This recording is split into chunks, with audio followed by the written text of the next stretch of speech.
Dismayado sa mga coconut farmers sa desisyon ng Korte Suprema na ideklarang pag-aari de Eduardo Dating Cojuangco ang 20% ng San Miguel Corporation o SMC. Paniwala po ng Coconut Industry Reform Movement na bili umano ni Cojuangco ang kanyang shares gamit ang perang galing sa buwis na ibinayad ng mga coconut farmer. Hinamon din nila si Pangulong Aquino na ipakitang hindi niya kinakampihan ang kanyang chewing si Cojuangco. Ayon sa anak ng dating ambasador na si Congressman Mark Cojuangco, nasa Australia ngayon ang kanyang ama. Masaya raw siya para sa ama dahil halos buong buhay raw niya itong pinagtrabahuhan. Pag-aaralan naman ng Presidential Commission on Good Government kung maghahain sila ng apela sa kataas-taasang hukuman. Hayaan mo munang ma-review namin yung naging desisyon ng Korte Suprema tapos kami magpa-file ng kaukulang aksyon sa ating Korte Suprema. Ang perang ginamit nila upang bilhin ang San Miguel shares ni Ginoong Cojuangco ay inutang mula sa United Coconut Planters Bank. Ang United Coconut Planters Bank ang siyang bangko na pinaglagakan ng mga deposito mula sa koleksyon nitong buwis na tinatawag na coconut levy. Pag ganyan na may ruling ang Supreme Court, maganda binabasa yung kanilang desisyon sa kabuuan bago magsalita. Dahil sa ngayon po yung headline lang ang basehan ko.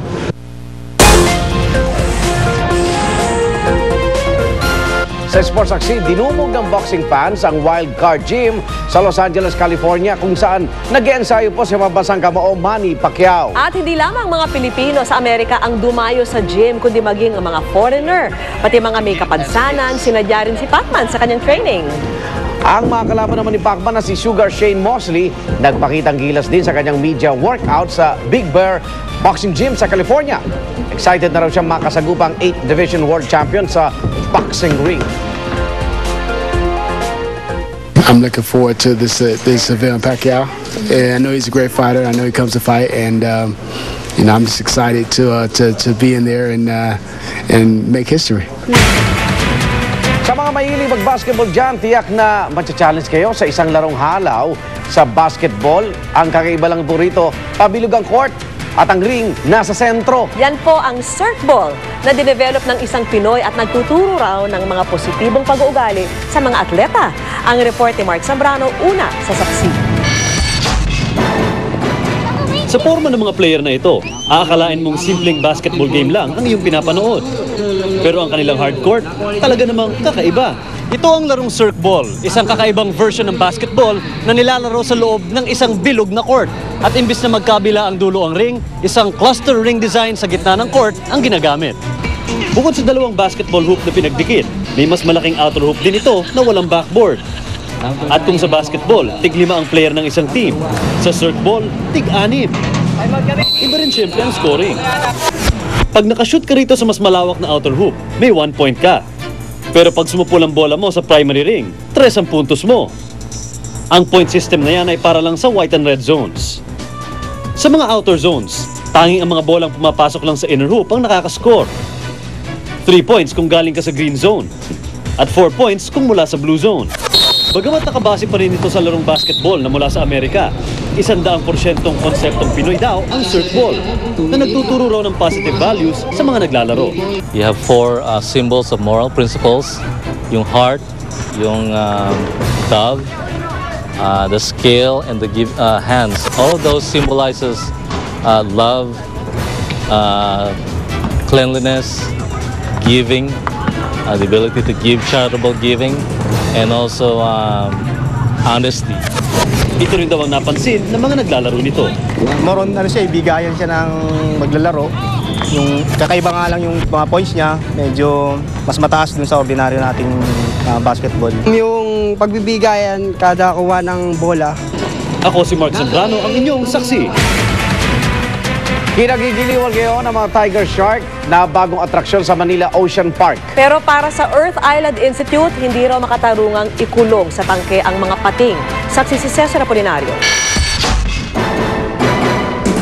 Kadalasang sa pelikula o sa telebisyon lang tayo nakakakita ng ganitong eksena.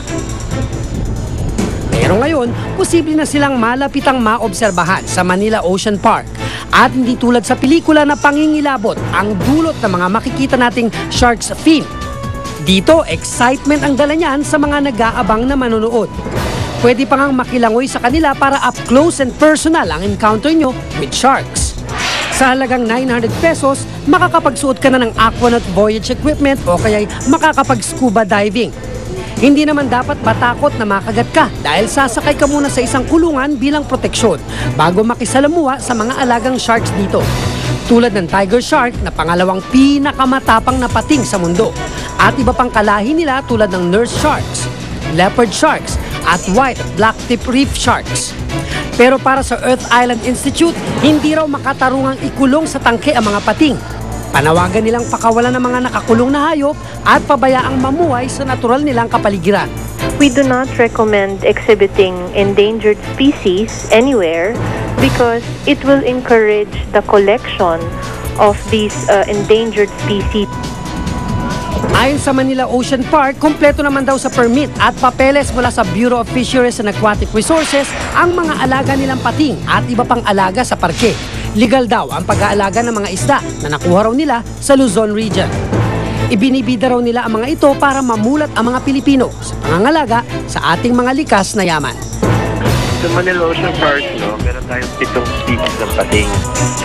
Okay, at